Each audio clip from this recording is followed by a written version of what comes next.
This is the Global Podcast Network, where executives and professionals connect, share, and inspire. Stay tuned for the conversations that drive success.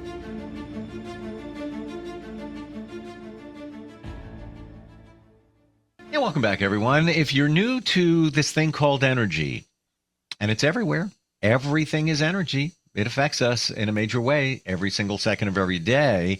If you're new to this, you're going to listen to what we're going to say here, and I'm sure you're going to say, like I did back in the day, how is that even possible? Your emotions truly affect your health. Things that you're dealing with have a direct connection to how your body is doing.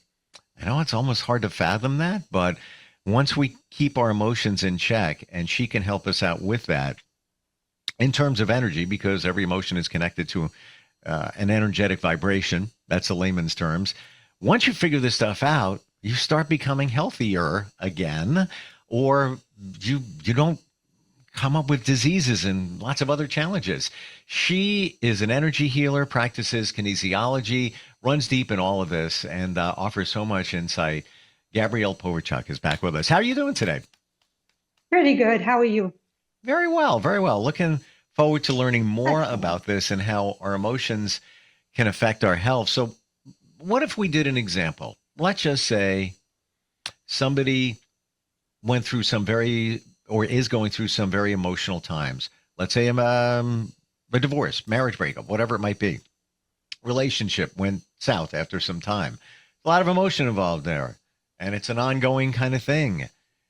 Is it reasonable to think that if you've got some health things that cropped up during that period, that it's probably connected to those emotions, what you got going on there? Good point. So let's take relationships. You break up. Sure. Many people fall into what we call depression. So when they are having what they are being diagnosed having depression, in my world, it is an accumulation of anger you don't even have a right to have. Can you say that again? I want to make sure I heard that clear. Yeah. So depression is an accumulation of anger. The anger that you carry around with yourself and accumulates, you don't even have a right to have. So let's take it from the beginning. Sure. How can I not have the right to be angry? Well, the anger comes from an expectation. All right. When your expectations aren't fulfilled, well, you get angry. And we have many expectations from our partners, from work, from our friends, etc., etc. And most of the time, more than not, people cannot fulfill your expectations. And they make you angry. So angry, disappointed, whatever you like to call that, different for people. Let's keep going with depression. So you break up with your friend, boyfriend, friends, marriage, divorce. Either way, you had an expectations of either one of those relationships. And throughout the time that you were together, you certainly had expectations of that person. They weren't fulfilled, which eventually, amongst other things, led to the breakup. So then everything just comes together. The layers of disappointment, the layers of unfulfilled expectations. Now at the end is here. Next thing is like, oh, shucks. Then everything that you carried around with you, plus whatever is on the outside, takes you for a loop. You go to the doctor, and they may or may not diagnose you with depression. So here's the thing. Yes, you may have that. Is that now a lifelong thing? No. Is that something that you have to continue with? Absolutely not. How can I help in that regard? I would ask for the situation and then ask for the source of your depression and release the negative thought process behind it. Would you say, well, we're centering on the emotion anger, Mhm, that, mhm. and this is, you don't have to agree with me, but this is what I've often heard, and I believe it, that Mhm. anger is not just anger. It's connected to something else. There's other Well, emotions underneath it. It presents as anger. We call it anger, but it could be sadness, frustration, expectations not being met. yeah, There's always something yeah, else going on there. It's not just anger in itself. exactly. It's a combination of many things and it comes out as anger Yeah. or demonstrates it. So, and that's where I come in to find out the actual situation, the actual negative beliefs, expectations, fears, whatever the culmination is to get you to anger, which when you have too much of it, it becomes depressing, hence being depressed. So these are the layers of expectations, the layers of fear, the layers of anger, and it can only reach so much. And then it becomes another level and it's classified as depression. Interesting. Never thought of it that way. Mm. So is depression, just what the word says, depressing something, Yeah. squashing something down? I'm depressing it. All right. Yes. Yes. Is that, is it always anger that leads to No, depression? no, but the No, majority is. the majority. Okay. So Mhm. it could be something in your life that has made you angry. And it could be a long time coming too. You know, it could Mhm. be even something from your childhood that just, keeps on troubling you. But Yeah. now you've squashed it down. I don't know if this is right. Just tell me, I'm verbalizing what I'm think I'm hearing. Now you've squashed it, you depressed it, you squashed it down, Mhm. and then it manifests as depression and that feeling almost of I'm disconnecting from that situation and the other ones because it feels better to do that than it is to deal with this anger that's festering and all this other stuff that's going on over here. Um, A, is that a basic explanation for what you're saying? And B, It uh, is.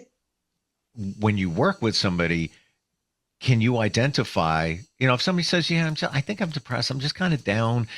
Are you able to, through energy testing, kinesiology, et cetera, identify what's going on there? Mhm. What that energy is that's being depressed? Yes, on both, but let me explain the first one first. Sure. So, just to clarify that one, if you have a disappointment, that one disappointment is not going to make you depressed, Sure. but an accumulation of these expectations and unfulfilled expectations or fears, an accumulation eventually gets you to that point. So, second one, the word depression is misused, overused, a quick label of a lot of feelings. And the answer to that is yes. When I connect with you, even though you tell me you're depressed, then I'll ask your higher self, what's the source of the depression? Anything that we need to release. And then it's also asking for feelings and or your negative belief about yourself. Most of the time, feeling of fear, unworthiness, uh, yeah, rejection come through, but we don't always identify the correct feeling because we're in the middle of all this emotional turmoil. So we can't always correctly identify it. But through the repatterning, your higher self actually tells me which feeling is associated to what you call I'm depressed. Hmm. Wow. So would you, everybody's different. Everybody's situation is different. Would you be Right. able to help somebody who's just, feeling depressed? Maybe they're on SSI meds. They're, Yeah. they're doing what they can to maintain, Mhm. quality of life to some extent, but who wants to be on meds unless you really have to? Mhm. Um, would you be Yeah. able to help somebody Yeah. in that situation? Yes, absolutely. So, and I can say that confidently because I've been on that spectrum too. unfortunately. And by doing the resonance repatterning, I let go of a lot of my expectations, the perfectionism, whatever caused my depression. Was I on SSRI and all the medicine while I was doing it? No, I took a cold plunge. Would I recommend it to other people to stay on it? Absolutely. And it's a conjunction. So what I do, they maintain the current status with taking the medicine because they need to function in life. Sure. But on the backside, this person and I would work on the source of the depression. And as we continue working on it, that person becomes more and more solid inside, less depressed, less anxious, whatever the cause may be, and finds themselves to needing less and less of the medicine. Wow.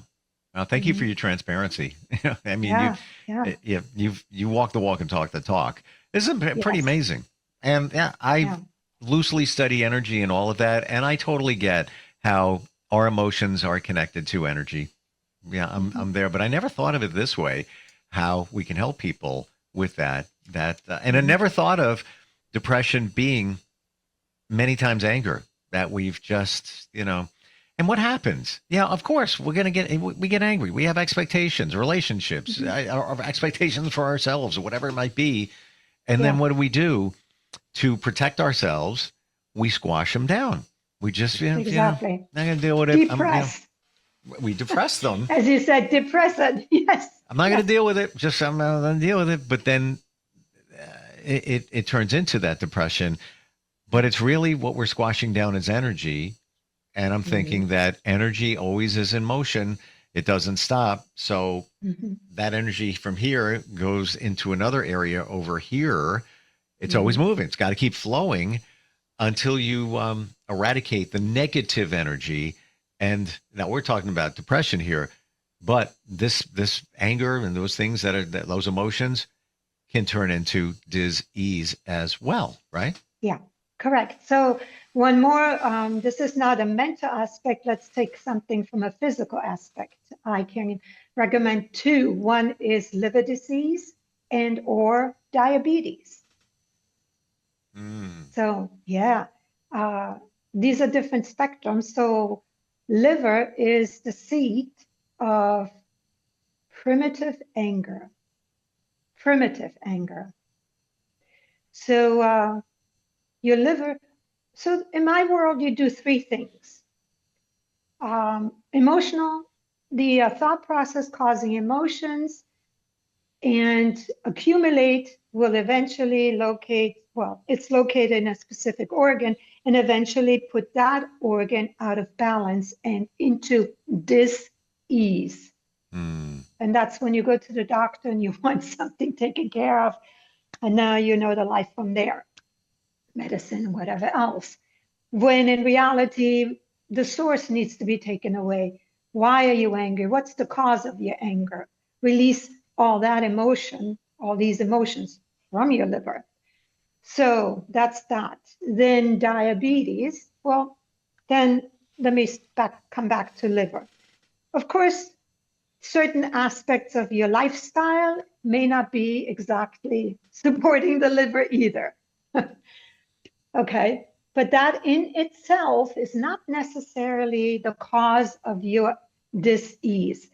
Primarily, the liver is affected through your thought process and emotions. And so when your liver is already compromised through these emotions, then whatever else you do through your lifestyle compromises your liver even more because it's not whole. It can't deal with it. So that's that. Through Chinese medicine, I look at everything. Like I'm always studying, and it's great. Like the three organs that are mostly affected in our lives, according to Chinese medicine, in my understanding, the liver, the spleen, and the kidneys. Yeah.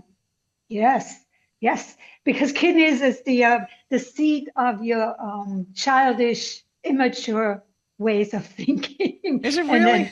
And yeah, it is. pissed off, being pissed off all the time. Well, where do you think that comes from? It's from the kidneys, your pee, your urinary tract. You know, what the words we use link right back to our organs. As much as I don't want to believe that, I do. And as much as I believe that, I forget Yeah. about that. But even Yeah, the stuff yeah. that we're telling ourselves, and okay, let's go there. You know, how many people Yeah. have urinary tract issues? And there's all Yeah. different types of them. Being pissed off, Yeah. being Right. pissed off. Yeah, Mm. or interpreting life on a very immature level or point of view, which would be then kidneys. And the more you view the world with it, your kidneys become more and more out of balance, and eventually diseased.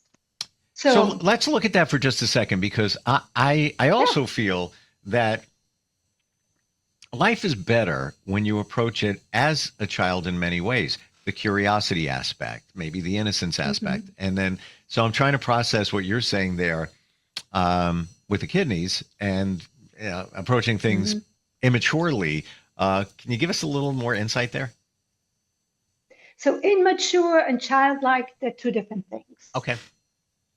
Childlike is curiosity, Yeah. inability, in being uninhibited, just being thoroughly a child, right? You have all the curiosity. Then remember our conversation as far as the inherent, well, coming into your human body and receiving all the ancestral energy, depending on what kind of ancestral energy now you have, your childlike aspect is inhibited already by that. So you, even though as a child want to be and going to be all that, but the premise is already a little tainted by your ancestral makeup.